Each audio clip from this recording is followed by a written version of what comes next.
India के गोवा से कुछ साइंटिस्ट ने इंडियन ओशन में एक बड़ा मिशन स्टार्ट कर दिया है। ये मिशन है इंडियन ओशन में मैसिव मिनरल डिपॉजिट्स ढूंढ निकालने का, और इसके लिए national centre for polar and ocean research यानी NCPOR के साइंटिस्ट तीसरी बार इस जर्नी पर चले गए हैं। इससे पहले 2 बार इन साइंटिस्ट का ग्रुप ऑलरेडी इस मिशन पर जा चुका है।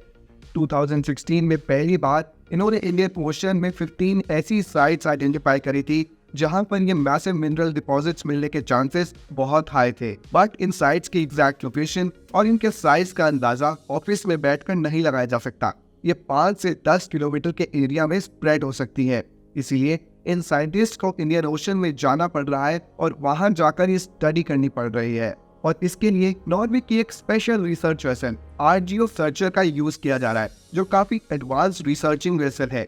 खैर, इसके बारे में मैं आपको आगे बताता हूँ, बट उससे पहले ये जानना जरूरी है कि आखिर इंडिया इस रीजन में कौन से मिनरल्स ढूंढ रहा है। देखिए, ये जो 15 साइट्स इन साइंटिस्ट को मिली है, ये समुद्र के तल पर ऐसी लोकेशंस होती हैं जिन्हें हाइड्रोथर्मल वेंट्स कहा जाता है।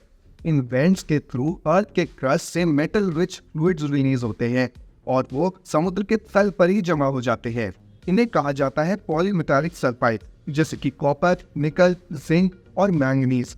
अब इन मेटल्स के ह्यूज एप्लीकेशंस है मॉडर्न वर्ल्ड में। For example, copper is used in electric equipments, nickel is used in batteries, zinc is used in die casting industry and manganese is used in alloy metals. इन minerals का use करके ही modern world में renewable energy produce करी जा रही है, इसीलिए इन्हें ढूंढना इतना क्रूशियल बन जाता है। इंडियन साइंटिस्ट को इस मिशन के लिए 45 डेज तक समुद्र में रहना पड़ता है और ऐसी शिप की रिक्वायरमेंट होती है जो मॉडर्न और एडवांस रिसर्चिंग कंडक्ट कर सके। इसीलिए NCPOR ने पिछले साल नॉर्वे की एक कंपनी RGO के साथ 118 करोड़ रुपए का एक कॉन्ट्रैक्ट साइन किया था to conduct this 4 month long exploration project. ये रिसर्च वेसल एक हाईली एडवांस शिप होता है जो रफ वेदर में ऑपरेट करने के लिए ही बनाया जाता है। इसके अलावा इस शिप में एक ऑटोनॉमस वाटर व्हीकल भी मौजूद होता है जो 4000 मीटर की डेप्थ में जाकर सीबेड को स्कैन कर सकता है और हाई रेजोल्यूशन इमेजेस शिप पर सेंड कर सकता है। ये एक बार की डाइव में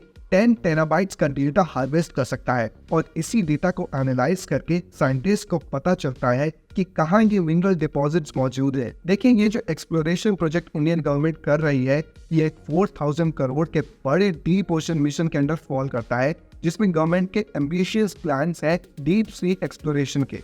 इंडिया ने इंटरनेशनल सीबेड अथॉरिटी से इंडियन ओशन में 2 ऐसी साइट्स के एक्सप्लोरेशन राइट्स हासिल करने के लिए एप्लीकेशन डाली है जो इंटरनेशनल वाटर्स में लाई करती है।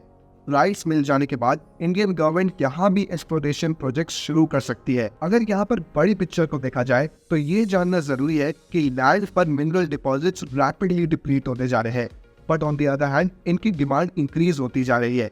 इसीलिए countries around the world try कर रही हैं मिनरल डिपॉजिट्स ओशन और सीज में ढूंढ निकालने की। इंडिया ने तो रशिया के साथ भी deep sea mining technologies develop करने के लिए एक अग्रीमेंट किया हुआ है।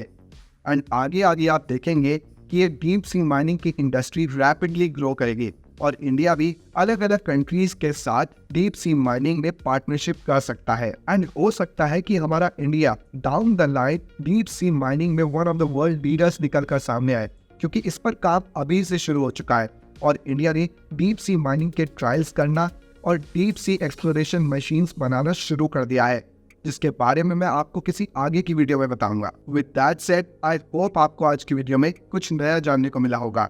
If yes, please consider subscribing to our channel Crest for more such informative videos. Until then, it's me, Utkarsh, signing off for this one. Meet you in the next one. Tata, bye bye.